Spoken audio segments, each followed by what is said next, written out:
प्यारे बच्चों, आपका बहुत बहुत स्वागत है। अलंकार की सीरीज़ में आज मैं अपने 5वें वीडियो के साथ अतिशयोक्ति अलंकार को लेकर आई हूँ। अतिशयोक्ति अलंकार में जब आप इस शब्द को ही देखोगे, आपको इसमें इसका मीनिंग नज़र आ जाएगा। अतिशय प्लस उक्ति। अतिशय माने किसी भी चीज़ की लिमिट जब क्रॉस हो जाती है, और उक्ति माने बात, यानी कि जब किसी बात को कहने में वो एक पॉसिबिलिटीज़ की जो लिमिट होती है वो उसको ख़त्म कर दे, यानी कि बात को इतना बढ़ा चढ़ा कर कहा जाए कि वो संसार में होना संभव ही ना लगे। सीधे शब्दों में आप कह सकते हो जैसे फेंकना, कोई बहुत बड़ा चढ़ाकर जब शो ऑफ करता है उस चीज़ को। तो कविता की पंक्ति में जहाँ बहुत ज़्यादा बढ़ा चढ़ाकर कोई बात कह दी जाए कि वो नॉर्मल लाइफ में होना संभव ही ना हो, उस उक्ति को, उस बात को कहने में जब लिमिट क्रॉस हो जाए, तो वहाँ पर अतिशयोक्ति अलंकार होता है। यानी कि किसी की तारीफ में या किसी के बारे में आप इतना बढ़ा चढ़ाकर शब्द कहें कि वो इस संसार में होना संभव ही ना हो। अतिशय प्लस उक्ति, आप इस शब्द को यदि समझ जाएंगे तो आपको अंदाज़ा लग जाएगा कि किसी भी बात को हम जब बहुत बढ़ा चढ़ाकर कहते हैं, वहाँ पर अतिशयोक्ति अलंकार होता है।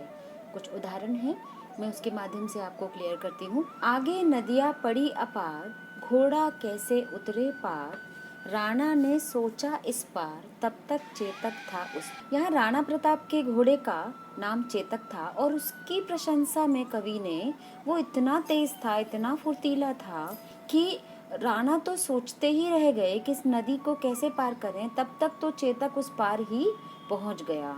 तो यहाँ पर चेतक की वीरता का बहुत ही बड़ा चढ़ाकर वर्णन किया गया है। धनुष उठाया ज्यों ही उसने, और चढ़ाया उस पर बाण, धरा सिंधु नभ कांपे सहसा, विकल हुए जीवों के प्राण। जैसे ही उसने धनुष उठाया, आप ज्यों से यहाँ पर उत्प्रेक्षा अलंकार भी ले सकते हैं। ज्यों शब्द यहाँ पर आ रहा है, लेकिन इसमें आप अतिशयोक्ति अलंकार, दोनों अलंकार आप इसमें दे सकते हैं कि जैसे ही धनुष उठाया, उस पर बाण रखा, और धरा और सिंधु, सोचिए धरती और समुद्र कांप उठे, सहसा अचानक, और विकल हुए जीवों के प्राण, और सभी जीवों के प्राण वो व्याकुल हो गए कि अब हमारे प्राण जाने वाले हैं। यहाँ अर्जुन की वीरता का वर्णन किया है कि उनके धनुष को बाण पर चढ़ाते ही ये स्थिति होने लगी, नदियां कांपने लगी और आसमान घबरा गया, धरती घबराने लगी। हनुमान की पूंछ में लगन न पाई आग, लंका सिगरी जल गई, गए निशाचर भाग। सारी लंका भी जल गई और सारे राक्षस भी भाग गए। भूप सहस दस एक ही बारा, लगे उठावन टरत नटारा। एक ही धनुष को 1 से 10 लोग राजा उठा रहे हैं, लेकिन वो धनुष है कि वो टस से मस होने का नाम नहीं ले रहा। देख लो साकेत नगरी है यही, स्वर्ग से मिलने जा रही। अयोध्या नगरी का इतना अतिशयोक्तिपूर्ण वर्णन है कि वहाँ पर रहने से मानो स्वर्ग की प्राप्ति होती है, और ये इतनी पावन नगरी है मानो इसका स्वर्ग से सीधा कनेक्शन हो। बांधा था विदु को किसने इन काली जंजीरों में, मणि वाले फणियों का मुख क्यों भरा हुआ है हीरों से। यहाँ पर चंद्रमा को बांधकर मणियों से सजाने की बात यहाँ पर की गई है। बालों को खोलकर मत चला करो दिन में, रास्ता भूल जाएगा सूरज। किसी की सुंदरता, किसी के बालों की प्रशंसा में कि सूरज ही रास्ता भूल जाएगा, अतिशयोक्तिपूर्ण वर्णन है। वह शर इधर गांडीव भिन्न जैसे ही हुआ, धड़ से जयद्रथ का इधर सिर छिन्न वैसे ही हुआ। जैसे ही गांडीव पर तीर धारण हुआ, वैसे ही जयद्रथ का सिर भी छिन्न भिन्न हो गया, धड़ से अलग हो गया। मैं तो राम विरह की मारी, मोरी मुदरी हो गई कंगना। सीता की विरह की अवस्था की बात की गई है यहाँ पर कि लंका में राम के विरह में वो इतनी कमज़ोर हो गई हैं कि उनकी उंगली में पहनने वाली अंगूठी भी मानो उनके कंगन के बराबर हो गई हो, वो इतने हाथ पतले हो गए उनके। उसकी चीख से मेरे कान फट गए, वो इतनी तेज चीखी कि मेरे कान ही फट गए। मैं रोया परदेस में, भीगा माँ का प्यार, दुख ने दुख से बात की, बिन चिट्ठी बिन तार। परदेस में रोया और माँ के प्यार में भीग गया, मेरे दुख ने ही दुख से बात कर ली, बिना चिट्ठी और बिना तार के। कड़त साथ ही म्यान पे असरिपु तनते प्राण। जैसे ही तलवार निकाली, वैसे ही शत्रुओं के प्राण निकल गए। म्यान से तलवार निकलते ही शत्रु के प्राण चले गए। जिस वीरता से शत्रुओं का सामना उसने किया, असमर्थ हो उसके कथन में मौन वाणी ने ली। यानी कि किसी की वीरता की प्रशंसा में हमारे पास शब्द ही ना बचे, ऐसी यहाँ पर प्रशंसा की गई है। कितना रोया था मैं उस दिन, ताल तलैया सब भर डाले। मैं इतना रोया कि उस दिन सारे ताल और तालाब भर गए। ताल तलैया छोटे मोटे तालाब सारे भर गए। मेरी पीड़ा की गहराई मत पूछो, इसमें दुनिया के सारे समंदर समा जाएंगे। मेरी पीड़ा इतनी गहरी है कि इसमें दुनिया के सारे समंदर, सोचिए, सारे समंदर समा जाएंगे। अतिशयोक्तिपूर्ण वर्णन। खिले हजारों चांद तुम्हारे नयनों के आकाश में। इतने बड़े आकाश में एक चांद है, तुम्हारी आंखों में हजारों चांद, नैनों के आकाश में हजारों चांद खिल रहे हैं। म्यान से निकालते ही तलवार शत्रुओं के निकल गए प्राण। जैसे ही तलवार निकाली वैसे ही तलवार देखते ही शत्रु धराशायी हो गए।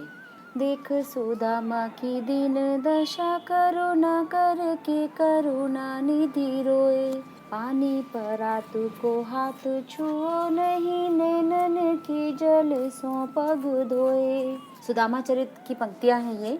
भगवान कृष्ण से जब सुदामा मिलने जाते हैं तो भगवान उनके स्वागत में उनकी दशा को देखकर इतने विकल हो जाते हैं कि यहाँ पर कवि ने उसका अतिशयोक्तिपूर्ण वर्णन किया है कि उन्होंने पानी, परात के पानी को तो हाथ भी नहीं लगाया, आंसुओं के जल से ही उनके पैरों को धो दिया। मुकबाल रवि सम लाल होकर ज्वाल सा बोधित हुआ। इसमें उपमा अलंकार भी है और इसमें अतिशयोक्ति है कि उसका मुख लाल होकर सूर्य के जैसी ज्वाला वाला बोधित हो रहा है, सूर्य जितना लाल हो गया है। तो ये अतिशय, किसी का मुंह सूर्य जितना लाल नहीं हो सकता, इसलिए यहाँ पर अतिशयोक्ति है।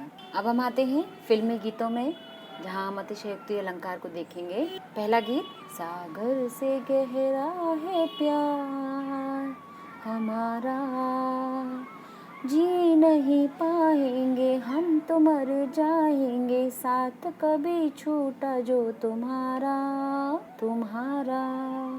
प्यार कितना गहरा है, सागर से भी गहरा। सोचिए, क्या प्यार को और सागर को दोनों को एक करके हम नाप सकते हैं? नहीं। छुप गए सारे नजारे, ओए क्या बात हो गई, तूने काजल लगाया दिन में रात हो गई। काजल लगाते ही रात हो गई। काजल की सुंदरता का इतना बड़ा चढ़ाकर वर्णन किया गया है। सुनो न संगमरमर की मीनारे, कुछ भी नहीं है आगे तुम्हारे। ये गीत है जिसमें संगमरमर की मीनारों को भी बेकार बता दिया है नायिका की सुंदरता में। तू धरती पे जहाँ भी रहेगी, तुझे तेरी खुशबू से पहचान लूंगा। तू धरती पर कहीं पर भी रहेगी, मैं तेरी खुशबू से ही तुझे पहचान लूंगा। प्यार हमारा अमर रहेगा, उसी गीत की लाइन है। आपने पिछले वीडियो में पढ़ा था, चेहरा कमल है, बात गजल है, खुशबू जैसी तू चंचल है। उतरी है तू आसमान से, तुझ सा जहां मैं कहाँ। तेरे जैसा आसमान से उतरी है, उस संसार में कोई दूसरा नहीं है। अगर आसमां तक मेरे हाथ जाते, तो कदमों में तेरे सितारे बिछाते। अगर मेरे हाथ आसमां तक चले जाते तो मैं तेरे कदमों में सितारों को बिछा देता। झिलमिल सितारों का आंगन होगा, रिमझिम बरसता सावन होगा। झिलमिल सितारों का आंगन होगा, यहाँ घर की बात है। हमारा घर ऐसा होगा, हमारा जीवन ऐसा होगा जहाँ पर सितारे झिलमिलाते हुए आंगन में दिखेंगे। ये रेशमी जुल्फें, ये शरबती आँखें, इन्हें देख कर जी रहे हैं सभी। अगर ये आंखें नहीं होती तो शायद कोई जी ना पाता। तो यहाँ पर नायिका की सुंदरता में कि इनको देखकर ही सब जी रहे हैं। आने से जिसके आए बहार, जाने से जिसके जाए बहार, बड़ी मस्तानी है मेरी महबूबा। इस घटा को मैं तो उसकी आँखों का काजल कहूँगा, हवा को उसका लहराता आंचल कहूँगा। यहाँ पर अतिशयोक्ति है। चांद तारे तोड़ लाऊं, सारी दुनिया पर मैं छाऊं, बस इतना सा ख्वाब है। चांद तारे तोड़ लाऊं अतिशयोक्तिपूर्ण वर्णन है, ये कार्य नहीं किया जा सकता। चाहे लाख तूफान आए, चाहे जान भी अब जाए, मुश्किल हो जीना फिर भी, पड़े जहर पीना फिर भी, मिलके ना होंगे जुदा, आ कसम खा ले।